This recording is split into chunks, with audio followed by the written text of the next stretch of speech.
اللہ کے نبی صلی اللہ علیہ وسلم کے دور میں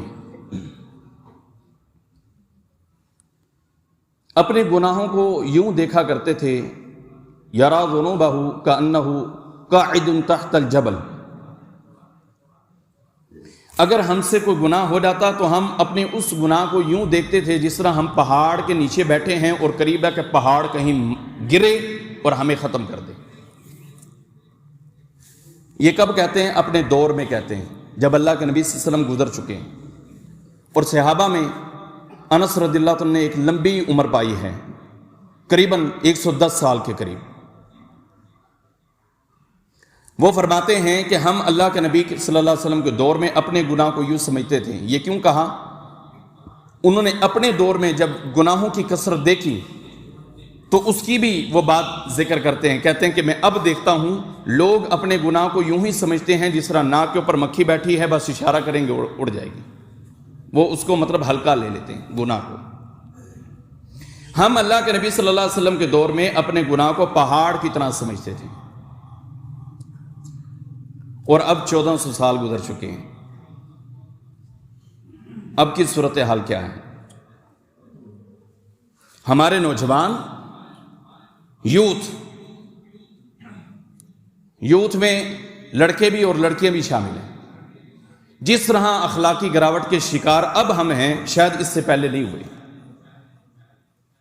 فحاشی، عریانی، بے راہ روی، مار دھاڑ، زنا، بدکاری، فحش گوئی، لغویات، فضولیات، ہم اس کو اپنا بہت بڑا نام دیتے ہیں اور سمجھتے ہیں کہ ہم بہت آگے جا چکے ہیں۔ ہماری نوجوان قوم اس طرح بد اخلاقی کی شکار ہو چکی ہے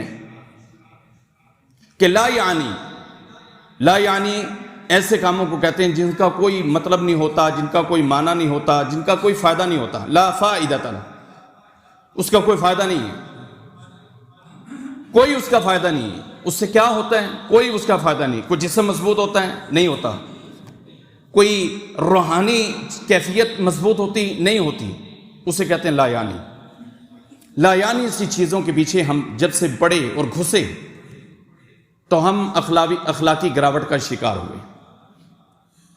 مثال کے طور پر سوشل میڈیا آپ بھی دیکھتے ہیں، سوشل میڈیا میں بھی دیکھتا ہوں، اور شاید آپ سے زیادہ گہری نظر بھی اس کے اوپر میں رکھتا ہوں۔ ہماری ایک مسلمان بچی ایک لا یعنی قسم کا محاورہ اس نے اپنی زندگی کے اندر صرف ایک مرتبہ بولا۔ میں نے جب اس نے بولا تھا تب بھی ایک ویڈیو میں نے بنائی تھی کہ یہ ہم ہیں اور یہ ہماری پارٹی ہو رہی ہے۔ کون سا ایسا مسلمان گھر نہیں تھا کہ جس گھر کے اندر اس بات کا ذکر نہ کیا گیا ہو اور اس کی ریل بنا کر فیس بک پہ اور دیگر جو جتنے بھی پلیٹ فارمز ہیں اس کے اوپر نہ لگی ہو۔ بات کیا ہے؟ لا یعنی، جس کا کوئی مطلب نہیں، جس کا کوئی فائدہ نہیں، جس سے اسلام کو کوئی طاقت نہیں ملی، اور وہ لڑکی ہماری ہیرو بن گئی۔ ہم مسلم معاشرے میں رہتے ہیں۔ ہماری ایک اور بچی، وہ جملے مجھے یاد نہیں ہیں، کہ جس نے ایک ڈانس جو ہے وہ کیا ایک شادی کے فنکشن میں ایک گانے کے اوپر،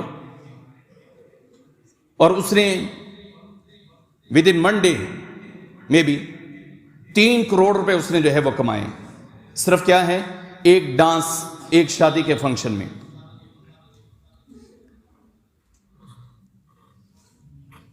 اور ہم نے اس کو ہیرو بنا کر نیدا یاسر کے مارننگ شو پروگرام کے اندر باقاعدہ اس کو بلایا گیا، اور ایک طرف ہمارا حافظ قرآن 29 گولڈ میڈل لینے والا، میڈیکل یونیورسٹی میں ٹاپ کرنے والا لاہور کا بچہ، 29 گولڈ میڈل، ڈانس پہلے ہوا ہے، گولڈ میڈل اس بچے نے بعد میں لیے ہیں، اور حافظ قرآن ہے۔ کسی چینل والے کو توفیق نہیں ہوئی کہ اس کا مارننگ شو میں بلا کر اس سے بھی پوچھیں کہ آپ نے یہ کیا کیا، اس کے پیچھے کیا چیزیں تھی، کتنی محنت تھی۔ کیا آپ کرتے رہے ہیں؟ میڈیکل میں آپ نے 29 گولڈ میڈل لیے، اتنا ذہین فتین بچہ کس بیس کے اوپر بنا ہے؟ اور وہ بھی آ کر بتاتا بڑے دھڑلے کے ساتھ کہ میں نے سب سے پہلے اللہ کی کتاب کو یاد کیا، جب اللہ کی کتاب کو یاد کیا تو اللہ نے میرے ذہن کو کشادہ کیا، یہ 29 گولڈ میڈل میں نے جیت لیا۔ ہماری مینٹالٹی دیکھیں، ہمارا ذہن دیکھیں، ہمارا دماغ دیکھیں کہ اس بچی نے، مسلمان بچی ہے، دنیاوی لفظ بولے کوئی معنی نہیں، اور وہ ہیرو ہے۔ اور پھر یہ بچی ایک فنکشن میں ڈانس کرتی ہے، اس کی ویڈیو اتنی وائرل کی جاتی ہے کہ وہ 1 دن یا 2 دن میں 3 کروڑ روپے جناب وہ کماتی ہے، اور اسے ہیرو بنا کر پیش کر دیا جاتا ہے۔ یہ کیا ہمارے لیے آئیڈیل ہے؟ اور کس مسلمان بچے نے اس کی نقل نہیں کی؟ لڑکوں نے بھی کی، لڑکیوں نے بھی کی، شیمیلز نے بھی کی۔ اور اب ایک اور جملہ، لا یعنی لغویات کے اوپر میں بات کر رہا ہوں، لغویات۔ وہ ایک لاہور کا ادھیڑ عمر ہے، جوان نہیں ہے، میری عمر کا نہیں ہے، 40 تک بھی نہیں، 40 سے ابو ہے، 50 بھی ابو ہوگا میرا جہاں تک ذہن ہے، اور وہ قوم کا لیڈر بھی ہے، کسی نہ کسی حلقے سے وہ جناب کھڑا ہوتا ہے الیکشن کے اوپر، کسی نہ کسی حلقے میں وہ الیکشن کے اوپر کھڑا ہوتا ہے، اور وہ صرف ایک جملہ جو ہے اپنے لفظ سے آ کے بولتا ہے اور اپنے اسٹائل سے کہ لاہور کا پاوا اختر لاوا۔ مجھے بتائیں کہ کس مسلمان گھر کے اندر بچوں اور بچیوں نے اس کے اوپر ویڈیو نہیں بنائی؟ لا یعنی اس کے کہنے کا کیا مطلب ہوگا؟ دین کو کتنی طاقت ملی ہوگی؟ اسلام کتنا مضبوط ہوا ہوگا؟ اپنے بچوں کے اوپر نگاہ رکھیں بھائی، اپنی اولاد کی تربیت کریں، کوئی دین سکھا کے جائیں، ورنہ مجھے نہیں لگتا ابھی تو جو بزرگ چند ہمیں مسجدوں میں نظر آ جاتے ہیں نا، سفید داڑیوں والے آ جاتے ہیں، ان کے اب گزرنے کی دیر ہے۔ جو نوجوان نسل ہم تیار کر رہے ہیں نا، جب یہ سفید داڑیوں تک پہنچے گی مسجد میں نہیں آیا کرے گی، یہ مسجد میں نہیں نظر آئے گی۔ ابھی جو آتے ہیں یہ وہ ہیں کہ جن کے ہمارے ماں باپ نے ان کی تربیت کی ہے، اور جن کی ہم تربیت کر رہے ہیں وہ مسجدوں میں نہیں آئیں گی۔ کیوں؟ اسی ٹک ٹاک کے اوپر میں ایک سفید داڑھی والے کو دیکھ رہا تھا، غالباً جوید نام سے کوئی اس کی آئی ڈی، بزرگ آدمی، اور ناچ کے کبھی ادھر اور کبھی ادھر، کبھی ادھر اور کبھی ادھر، صرف کیا ہے؟ پیسہ، کہ اس سے پیسہ حاصل ہو جائے۔ پیسہ کب تک کام آئے گا؟ کب تک کام آئے گا؟ دنیا سے بڑے بڑے چلے گئے، بڑے بڑے لوگ چلے گئے، بڑے بڑے مالدار، جاہ و حشمت والے، فرعون، لعین، شداد، حامان، کتنے لوگ یہاں سے چلے گئے، کیا لے کر گئے؟ بادشاہتیں بھی یہاں رہ گئی، وزارتیں بھی یہاں رہ گئی، سب چیزیں یہاں رہ گئی۔ اور اوپر سے ایک دکھ ہے کہ ہمارے جو بزرگ چند ایک جو مسجد میں آتے ہیں سفید داڑیوں والے، آتے بھی تب ہیں جب بزرگ ہو گئے ہیں۔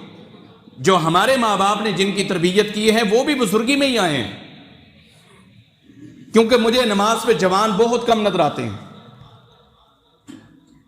جوان نہیں ہوتے۔ اتنی بڑی مسجد ہے، آج جمعہ میں اتنا رش ہے، ابھی عصر کی نماز آپ کر پڑھ لیں، یا قاری صاحب ہوں گے یا پیچھے میں ہوں گا، وہ تکبیر بعض دفعہ کہنے والے ہوتے ہیں اور پیچھے آگے امامت کروانے والا میں ہوتا ہوں۔ مجھے یاد ہے اچھے طریقے سے کہ میں مسجد میں داخل ہوا، قاری صاحب اکیلے تھے، مسجد ہمارے جو خادم بھی ہیں، امام بھی ہیں، اور ہم نے ویٹ بھی کیا، انتظار کیا۔ آخر کیا کیا؟ میں نے کہا تسی میرے نال کھلو، وہ یہ بھی حدیث ثابت ہے، تسی تکبیر آکھو، میں جماعت کرو نا، دو میں پڑھ کے لگے جانے ہیں۔ اور پھر یہ جو بزرگ آتے ہیں یہ آ کر مسجد میں یہ پوچھتے ہیں کہ بچوں کا مسجد میں آنا اور لانا جائز ہے کہ نہیں ہے۔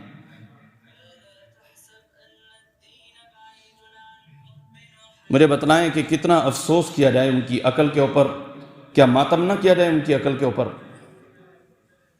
جس بچے کے آنے پر یہ سوال کیا جا رہا ہے کہ مسجد میں بچے آ سکتے ہیں، انہی کے نوجوان اولاد نشے کرتی پھرتی ہے، سگریٹ پیتی پھرتی ہے اور مسجد سے باغی ہے، ان کے نوجوان مسجد میں نہیں آتے. مجھے ایک بندے نے پوچھا، میں نے کہا اس کا جواب ہے، کیا بچے مسجد میں آ سکتے ہیں؟ میں کہ بچوں کا مسجد میں آنا تو جائز ہے، لیکن آپ کی نوجوان اولادوں کا مسجد میں نہ آنا ناجائز نہیں، حرام ہے. اس لیے کہ بے نماز اولاد ہو، اس کے بارے میں علماء کا کیا فتویٰ ہے؟ لا یعاقل، بے نمازی کسی کے ساتھ بیٹھ کر کھانا نہیں کھایا جا سکتا. لا یشارب، اس کے ساتھ بیٹھ کے پانی نہیں پیا جا سکتا. لا یجالس، اس کے ساتھ مجلس کو اختیار نہیں کیا جا سکتا. لا یغسل ولا یکفن ولا یدفن فی قبور المسلمین. بے نمازی آپ کے گھر میں ہے، نہ کھانا جائز ہے اس کے ساتھ، نہ پینا جائز ہے اس کے ساتھ، نہ بیٹھنا جائز ہے اس کے ساتھ. اگر مر جاتا ہے نہ غسل جائز ہے اس کا، نہ کفن جائز ہے، اور نہ ہی مسلمانوں کے قبر میں، قبرستان میں دفن کرنا جائز ہے. ہماری اس چھوٹی سوچ نے کہ چھوٹے بچے مسجد میں آ سکتے ہیں کہ نہیں آ سکتے، یہ سوال پیدا کرتے ہیں، اور ان کے شور کرنے پر اس سے بھی زیادہ شور ہمارے نمازیوں کا ہو جاتا ہے. بچے کی آواز اتنی اونچی نہیں ہوتی جتنی سمجھانے والے کی آواز اونچی ہوتی ہے. نتیجہ کیا نکلتا ہے؟ انہی کی نوجوان اولادیں مسجدوں میں داخل نہیں ہوتی، حرام زندگی بسر کر رہے ہیں.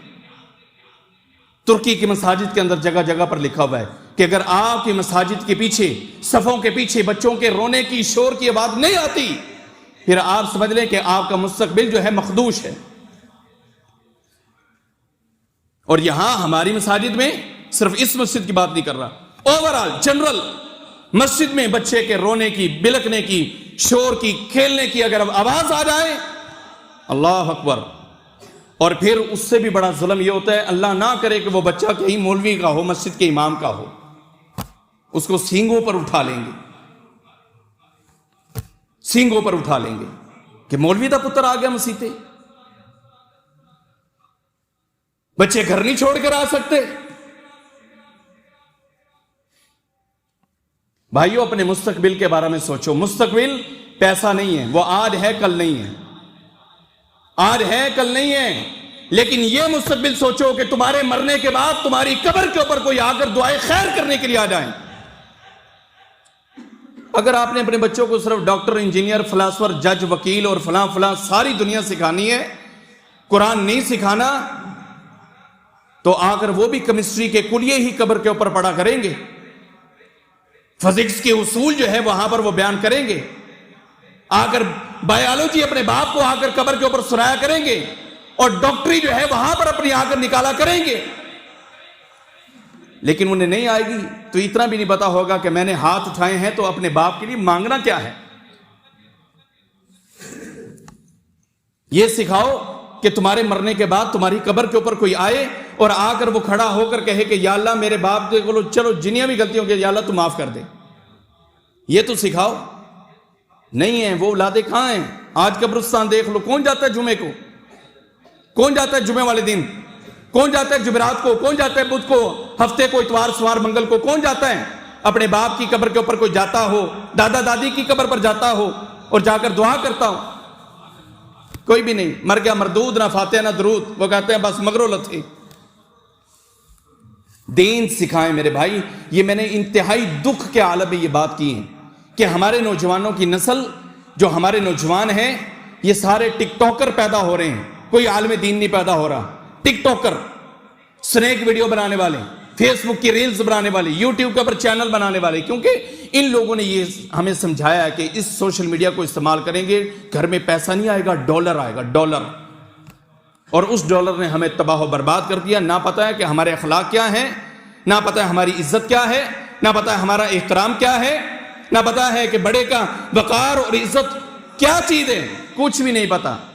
کوئی جناب اپنے کپڑے اٹھا کر دکھا رہے، کوئی شلوار گرا کر دکھا رہے، کوئی اپنے چیسٹ کو باہر نکال رہے، اور لڑکے نوجوان عجیب عجیب قسم کے جناب ٹھرکی قسم کے لوگ، وہ اسے استعمال کر کے صرف پیسہ کمانے کے چکر میں اپنے اخلاقی جتنے بھی اللہ رب العالمین نے ان کے اوپر فرائض کیے ہیں اس اخلاق کو گراتے چلے جا رہے ہیں. یاد رکھو یہ صرف اپنا نہیں نقصان کر رہے، آپ لوگوں کا بھی نقصان کر رہے ہیں۔ اللہ سے دعا ہے اللہ عمل کی توفیق دے۔ اللہ رب العالمین اس طرح کی جتنی خرافات ہیں، لغویات ہیں، یہ فضول چیزیں ہیں، ان سے ہم سب کو محفوظ رکھے۔ ریل میرے بھائیوں بنانا گناہ نہیں ہے، میں اس سے منع نہیں کرتا، لیکن ریل بناؤ تو قرآن کی بناؤ، تلاوت کو چڑھاؤ۔ میں بھی ٹک ٹاکر ہوں، میں بھی سنیکر ہوں، میں نے بھی اپنی آئی ڈیز بنائی ہوئی ہیں، میرا یوٹیوب چینل بھی ہے، فیس بک جو ہے وہ آئی ڈی بھی ہے، سب کچھ ہے، لیکن آپ کسی لمحے کسی ٹائم میں بھی اگر اسے جا کر کھولیں گے، تلاش کریں گے، تو انشاءاللہ اس میں سے اللہ کی آواز، قرآن کی آواز ہی آئے گی۔ کیا مجھے کوئی وہاں سے نکال دیتا ہے؟ نہیں نکالتا۔ اللہ کا پیغام پہنچ رہے ہیں اور جا رہے ہیں۔ میں بلکہ اپنے دوست کو بتلاتا ہوں کہ یار میں نے ابھی ریل چڑھائی، 5000 لوگوں کو پہنچ گئی، 10,000 لوگوں کو پہنچ گئی، تو مطلب وہ اللہ کا پیغام ہے نا۔ یہاں پر 400 لوگ بیٹھے ہیں، لیکن اس پر ہزاروں لوگوں کو اگر وہ اللہ کا پیغام پہنچ جاتا تو اس میں میری خیر ہے۔ لیکن اگر وہی میں قرآن نہ بیان کروں، اس میں ڈانس کر کے دکھا دوں، تو وہ ہزاروں نہیں لاکھوں لوگوں تک پہنچے گا، تو سب کا گناہ میرے سر کے اوپر ہے۔ ابھی سب کا ثواب میرے سر کے اوپر ہے انشاءاللہ۔ جو میری تلاوت کو سنتا ہے، دیکھتا ہے، مجھ سے ٹائم مانگتے ہیں۔ میں تو یہاں کنویں کا مینڈک ہوں کہ یہاں پر بیٹھا ہوں، پورے پنجاب سے، پورے علاقوں سے، پاکستان سے لوگ مجھے بلاتے ہیں کہ یہ آپ کی آواز ہے۔ تو میں ابھی اپنی ویڈیو نہیں لگاتا، ابھی آڈیو لگاتا ہوں، تلاوت کی آڈیو لگاتا ہوں، کہ کسی کو اپنا چہرہ نہیں دکھاتا، لیکن لوگ پھر بھی رابطہ کرتے ہیں کہ آپ آئیں۔ پھر بھی میں کہتا ہوں یہاں پر ہی سنا کریں، اسی پلیٹ فارم سے، اور ہمارے لیے دعا کیا کریں کہ اللہ اسے قبول فرما کر ذریعہ نجات بنا دے۔ السلام علیکم۔ ان الحمد للہ نحمده ونستعینه ونستغفره ونعوذ باللہ من شرور